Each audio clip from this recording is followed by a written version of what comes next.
थे, पता नहीं क्या हुआ, समय पूछ गया। इसलिए अभी ये वो विचार धारणा है, चर्चा का विषय बन जाता है। अगर कुछ हमारे युवान भाइयों से कहा जाए कि भैया भगवत चर्चा सुना करो, पूजा करो, तो उनका जवाब मिलता है कि अभी हमारे भजन करने की उम्र है, बुढ़ापे में करेंगे। क्या भरोसा है इस जिंदगी का, साथ देती नहीं है किसी का।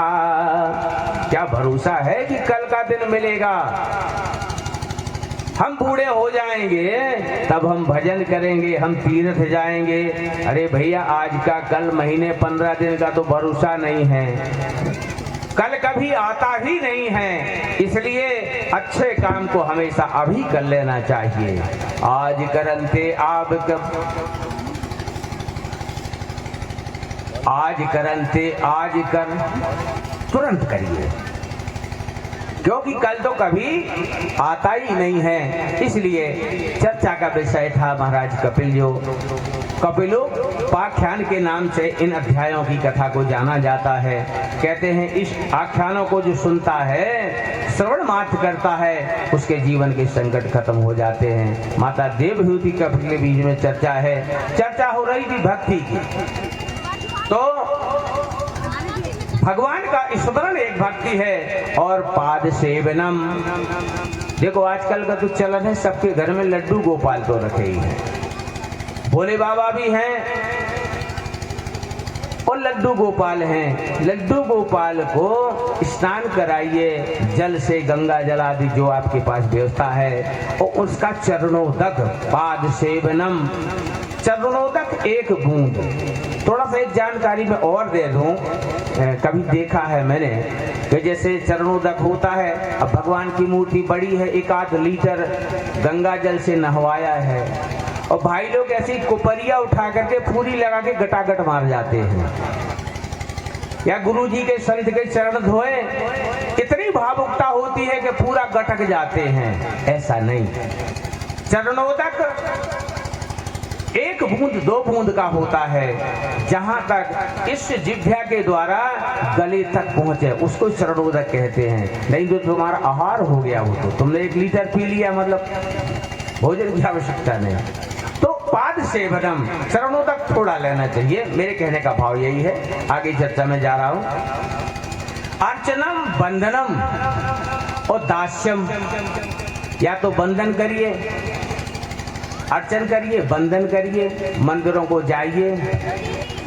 दास्य भाव, भगवान को अपना स्वामी मान लीजिए, मंदिर जाइए, तीर्थ स्थल जाइए, कोई भी देवता भगवान है उनके यहाँ पत्ते पड़े हैं, झाड़ दीजिए, थोड़ी सेवा कर दीजिए। और सखा भाव मान लीजिए, ब्रज की गोपियों ने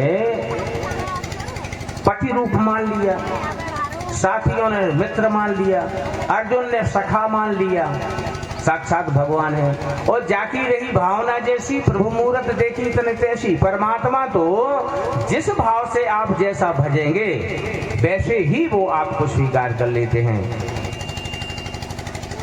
तो इस प्रकार से सखा भाव से मान लीजिए, जैसे गोपियां ग्वाल बाल, भगवान ने उनको जो है अपना आश्रय दिया।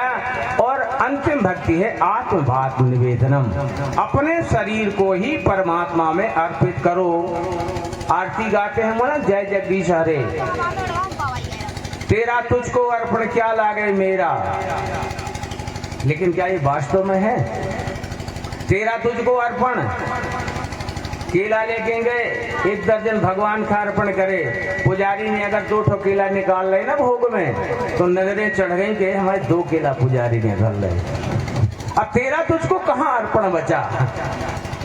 अर्पण का मतलब है कि हमने दिया माने दिया, अब पुजारी हमें प्रसाद में लौटा दे, उसका हक है। हम उसके हकदार नहीं है कि हम नजर डालें कि इसने जो है 4 लड्डू हमारे डिब्बा में से निकाल लिए, तो फिर तेरा तुझको अर्पण कहाँ बचा? तो आत्म निवेदनम ये भक्ति है। रामायण में भी तुलसी बाबा ने बड़ी अच्छी भक्तियों का वर्णन किया है। ये भागवत की भक्ति है और रामायण में भी लिखा है महाराज प्रथम भगति संतन कर संगा, दूसर रति मम कथा प्रसंगा, गुरुपद पंकज सेवा। नवदा भक्ति भगवान ने हमारी माता सबरी को भी सुनाई थी। भागवत की ये भक्ति है, श्रवणम कीर्तनम यश स्मरणम पाद सेवनम। तो प्रथम भक्ति वहाँ रामायण में है। और मुझे याद आया माता भीलनी की चर्चा के अनुसार, देखो भैया ये गांव हमारा आदिवासी बहुल्य गांव है, मैं नजदीक का हूँ, सबको जानता हूँ करीब करीब। मेरी कामना हुई थी कि हमारा आदिवासी भाई हमारे सनातन धर्म से थोड़ा सा डरता बचता सा रहता है। आज बड़ा सौभाग्य का समय है कि तुम्हारी चौंका नगरी में, इस ग्राम में, पावन भूमि में श्रीमद् भागवत की कथा 7 दिवस की होने वाली है। हमारी कामना है कि हमारे जो आदिवासी भाई हैं, माताएं हैं, बेटियां हैं, वो भी बराबर बढ़ चढ़ करके यहाँ आए, कथा का लाभ लें, तो शायद इस कथा का आनंद और भी 4 गुना 5 गुना हो जाएगा। मुझे लगा कि शायद कोई संकोच भाव होगा उनके यहाँ। देखो हमें मर्यादा में निबद्ध रहना है और आए तो अच्छा लगेगा। तो महाराज भीलनी को भी भगवान ने 9 भक्तियां बताई। देखो भगवान की नजरों में कोई जाति भेद नहीं है भैया। अगर हमारे राम जी के पास भेद होता तो महाराज सबरी माता के यहाँ उसके चुने हुए भेद वो प्राप्त नहीं करते। गुह निषाद जो उसको उस समय का थोड़ा सा समाज का एक बहिष्कृत अंग माना जाता था, पर हमारे राम जी ने उसको गले लगाया। तो भगवान का सबका अधिकार है।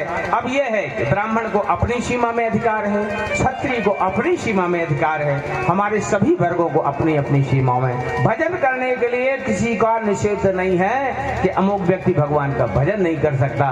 तो भीलनी की चर्चा मुझे याद आई, तो आज नहीं तो कल से प्रयास करिएगा, सब लोग आए। 4 दिन की चांदनी, फिर अंधेरी रात, 6 दिन की कथा, इसके बाद फिर जो है।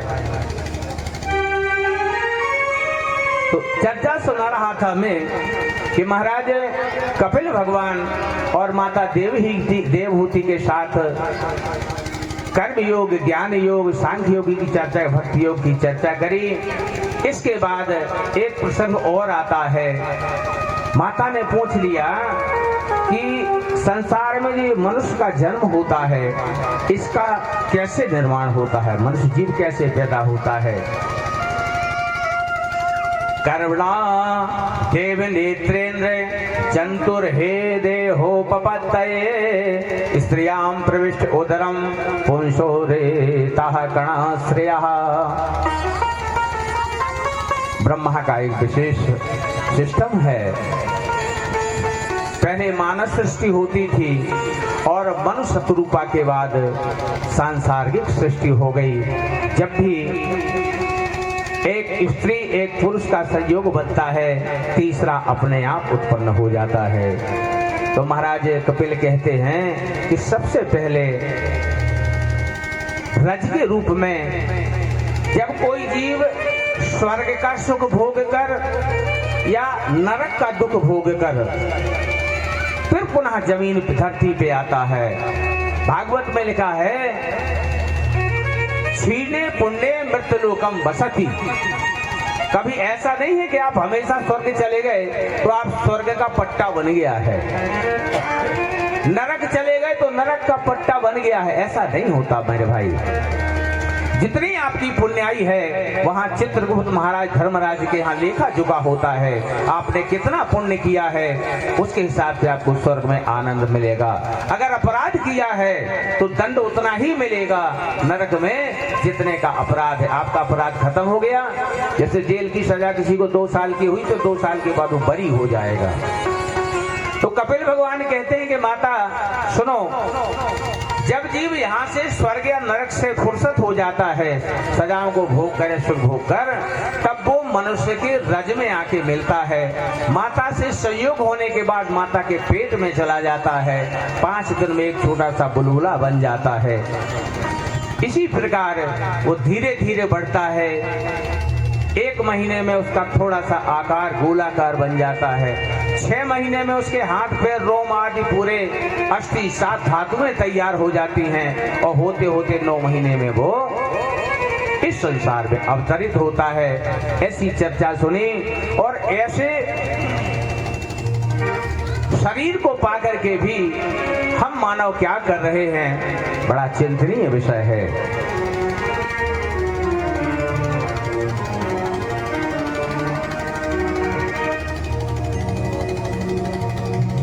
मनुष्य का शरीर कैसे प्राप्त होता है, थोड़ी सी चर्चा।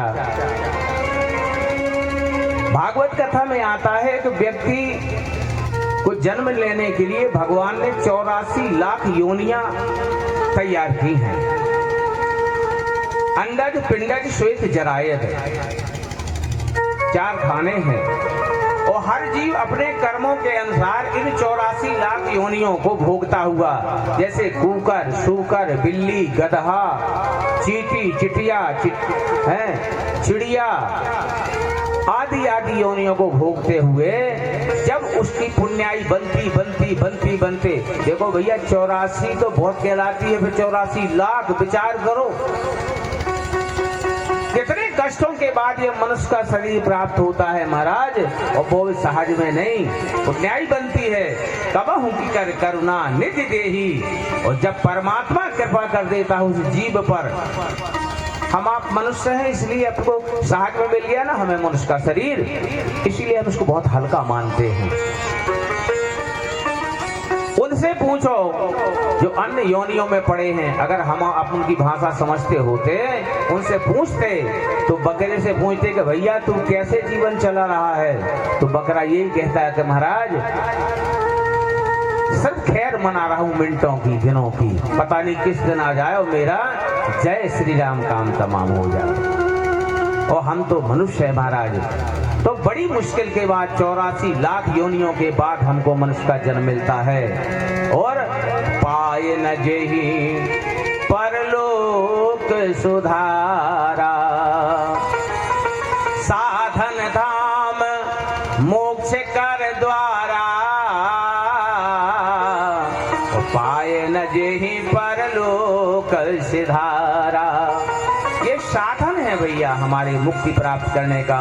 84 लाख योनियों में शायद एक आध सिद्धांत बन जाए किसी का कि जटायु को भगवान के दर्शन हो जाए, मुक्ति मिल जाए।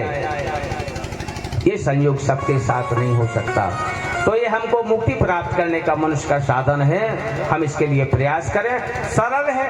9 भक्ति जो महाराज बताएंगे इसी में से 9 महाजन के एक होई, नारी पुरुष सचराचर कोई।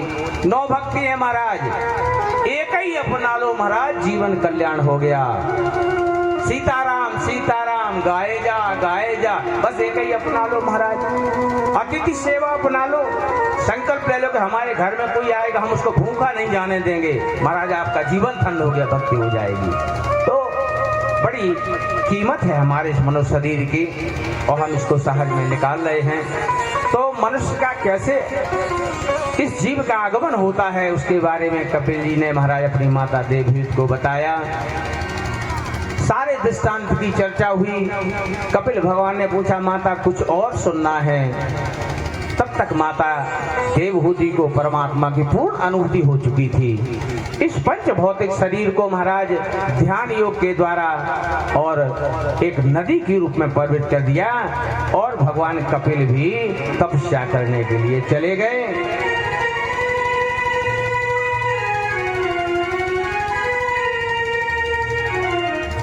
तपस्या के लिए चले गए और भगवान का एक छोटा सा भजन हो, आगे की फिर चर्चा।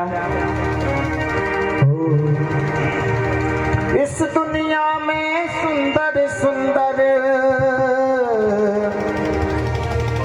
फूल खिलाने वाला,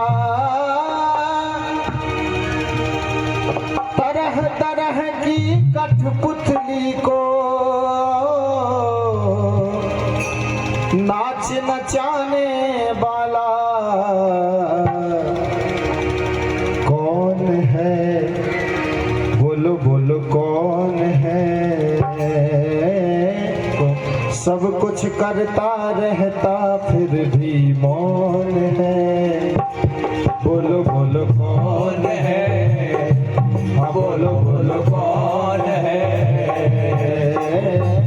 सब कुछ करता रहता फिर भी मौन है, हाँ बोलो बोलो कौन है, हाँ बोलो बोलो कौन है। इस दुनिया में सुंदर सुंदर फूल खिलाने वाला, इस दुनिया में सुंदर सुंदर फूल खिलाने वाला, तरह तरह की कठपुतली को नाच नचाने वाला, तरह तरह की कठपुतली को नाच नचाने वाला कौन है, बोलो बोलो कौन है। सब कुछ करता रहता फिर भी मौन है, बोलो बोलो कौन है, बोलो बोलो कौन है, बोलो बोलो कौन है।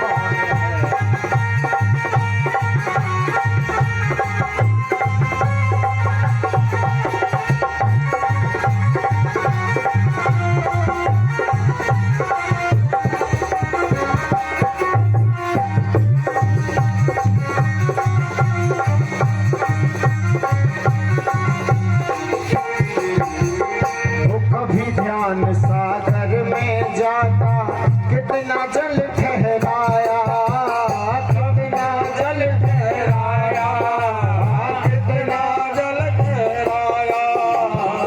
उसके ऊपर गेंद बनाकर भूमंडल को बसाया, भूमंडल को बसाया, भूमंडल को बसाया।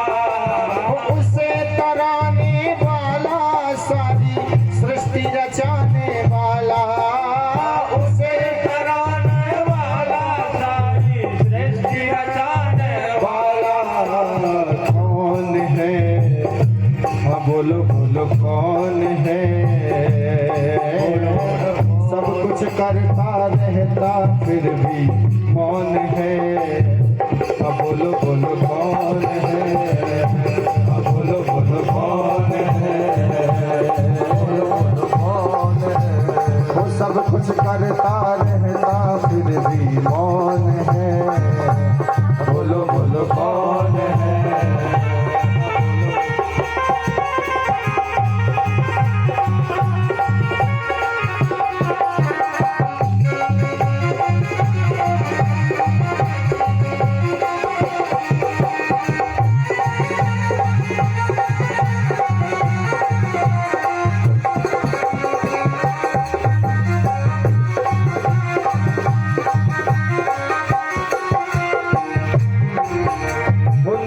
गगन में जगमग जगमग चमके चांद सितारे, चमके चांद सितारे, चमके चांद सितारे। बिना सड़क के दौड़ा जाता, बिना सड़क के दौड़ा जाता सूरज का रथ प्यारे, सूरज का रथ प्यारे, सूरज का रथ प्यारे। उसे भगाने वाला, सारे नियम चलाने वाला, उसे भगाने वाला, सारे नियम चलाने वाला कौन है, वो बोलो बोलो कौन है। सब कुछ करता रहता फिर भी कौन है, हाँ बोलो बोलो कौन है, हाँ बोलो बोलो कौन है। जय हो।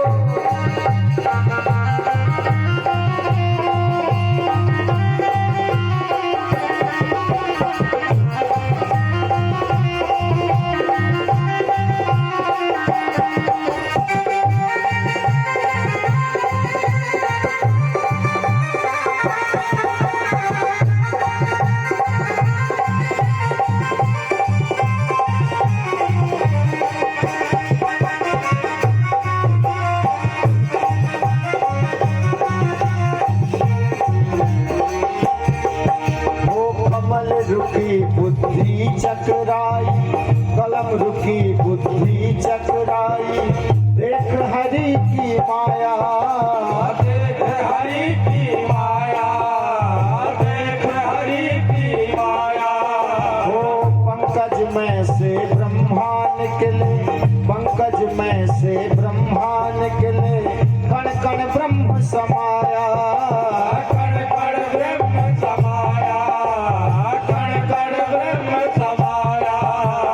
कभी हंसाने वाला और कभी रुलाने वाला, कभी हंसाने वाला, कभी रुलाने वाला।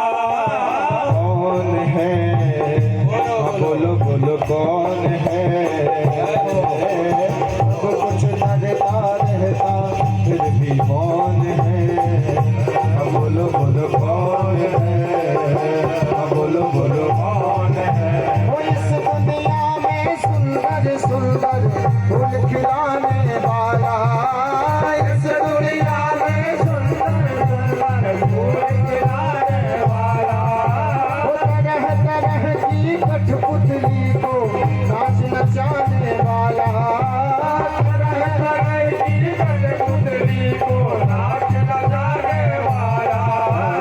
कौन है बोलो बोलो कौन है, सब कुछ करता रहता फिर भी